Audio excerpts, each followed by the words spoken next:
Greetings, booktubers, and welcome back to Grammaticus Books. Welcome to an unusual edition of Grammaticus Books because today we're talking about the 3 laws of Booktube. Now, these aren't universal laws. These aren't laws that every booktuber has to follow. This isn't a uniform code of booktube justice. This is just my 3 laws that I came up with. And the reason that I'm doing this video is because I think it was 2 weeks ago, I was doing a video and I talked about one of my first episodes that I'd done several months ago. And I had pulled that episode down because it had broken one of the 3 laws of Booktube. And that, of course, invited the inevitable comments down in the comments section. Well, Grammaticus, what are the 3 laws of Booktube? And I have 3 laws that I do try to follow. I'm going to go ahead and go through them here today. They're very similar to Isaac Asimov's 3 laws of robotics, except not nearly as insightful or erudite as his are. But anyway, these are my 3 laws that I came up with when I started the channel. And the first one, we're going to go in ascending order, 3, 2, 1.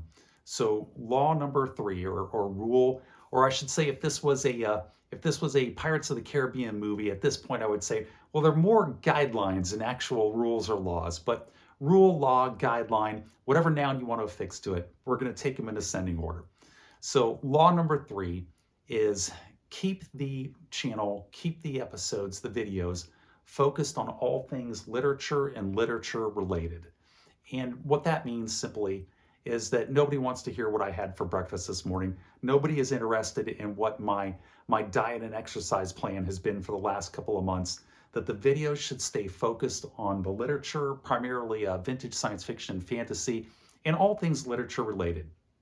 Now, I am fully aware of the irony of making this video in and of itself may in fact break, or it's certainly bending that law a little bit here. But it is about the rules that I use, sort of the guidelines and principles that shape the videos that are about literature. So it is sort of literature related. We're still in the literature related stadium, even though we're all the way out in left field instead of up at home plate. But I think it qualifies.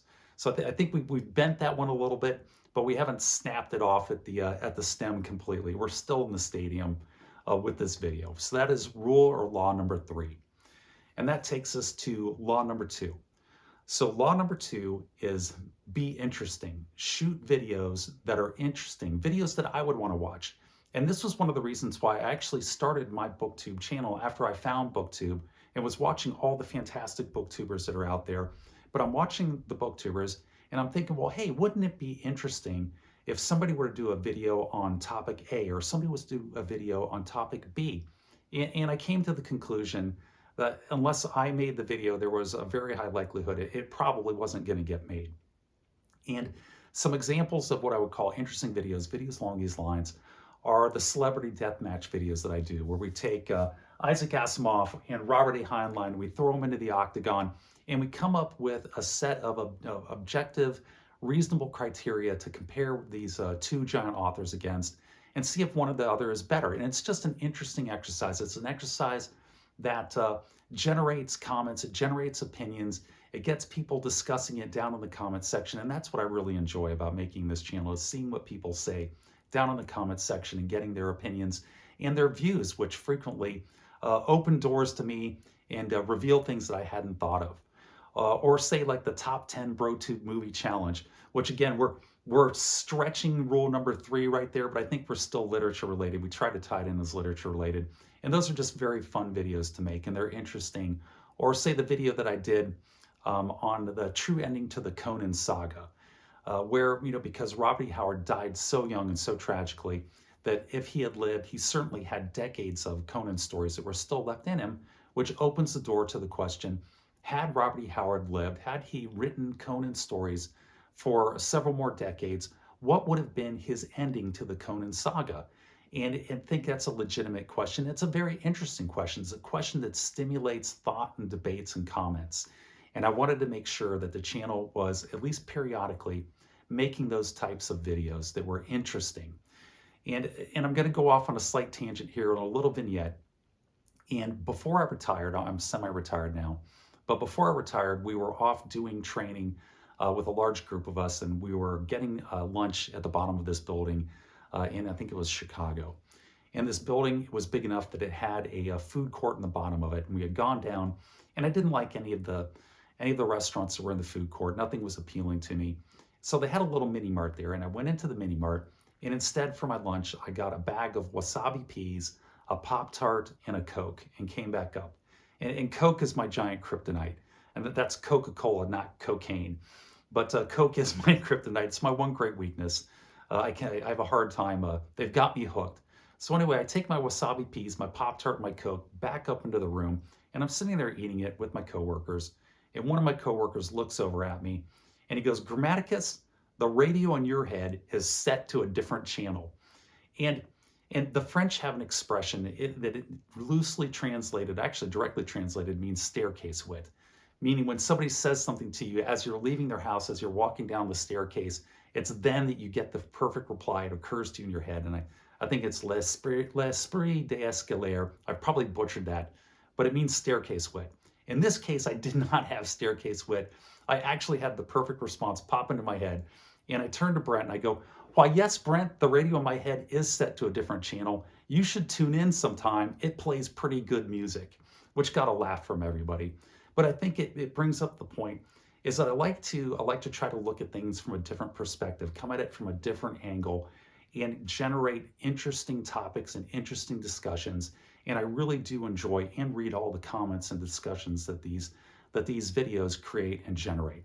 And so that is rule number 2, is try to be interesting. So that brings us to rule number 1, the prime directive of Grammaticus's 3 laws of Booktube. What is the first law of Booktube? And the first law of Booktube is be nice. Be nice, be polite.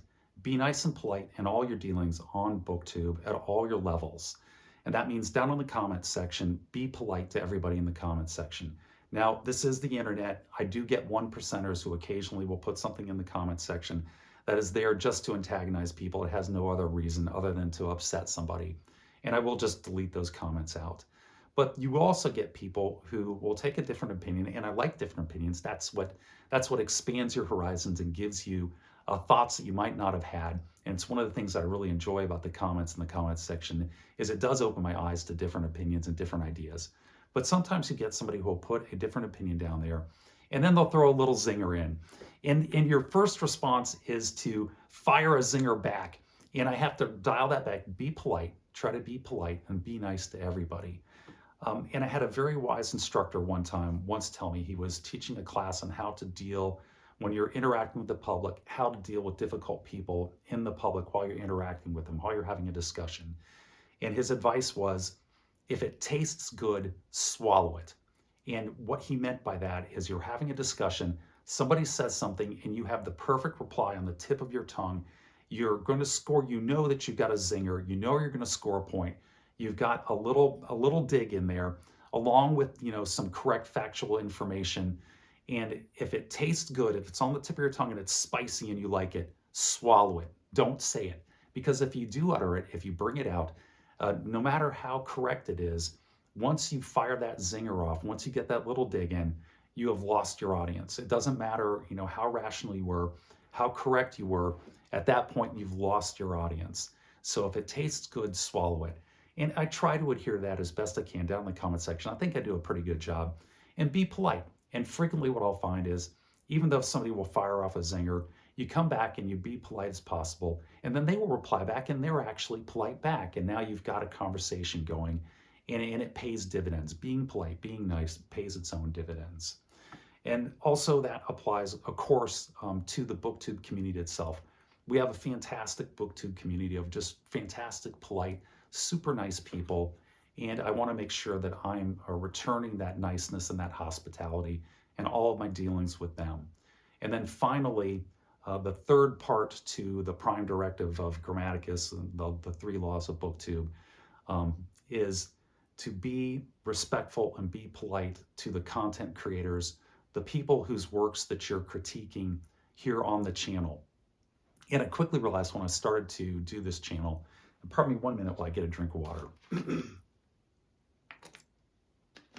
When I started my channel, and it's still a tiny, insignificant channel, but when I first started up, I would get a dozen views or maybe 2 dozen views. I would have 2 or 3 comments. And inevitably, one of those comments would be from the person who had created the work that I had just critiqued. And I quickly realized that I had to be polite. I had to be respectful, that these creators had poured their heart and their soul into this creation and then put it up on the internet. And they were always very polite down in the comments section, which just brought it home with even more force that I needed to be polite and be respectful of how much energy and time and effort they had put into these works when I was critiquing them here on the channel. And I try hard to do that, but I still try to be as honest as I can in my critiques. I'm not going to be dishonest just to avoid perhaps injuring or bruising somebody's pride, but there's a right way to do it and there's a wrong way to do it. And hopefully I do it the right way. Certainly try to do it the right way. Now, I will say there is one caveat to that rule. If I'm critiquing, it always happens if I'm critiquing somebody in a nonfiction category such as sociology or history, something that isn't fantasy or science fiction. And if I think that that author or that creator has injected an opinion into their nonfiction work that is disingenuous, that they're doing it just in order to create controversy for the sole purpose of selling novels or books, then I might be a little harder on it than I would otherwise. But other than that caveat, I do try very hard to be respectful of the content creators when I'm critiquing their works. And there you have it. Those are the 3 laws of Booktube as per Grammaticus, as per the comments requesting those 3 laws here on the channel. I hope you enjoyed them. I'd love to hear your comments about them down in the comments section, particularly if you're a fellow booktuber, what you think of them. And if you have your own laws and rules that you try to follow while you're creating your content on Booktube. But that's it. With that, I'm going to wrap it up and say, take care, be safe, and I'll catch you guys next time.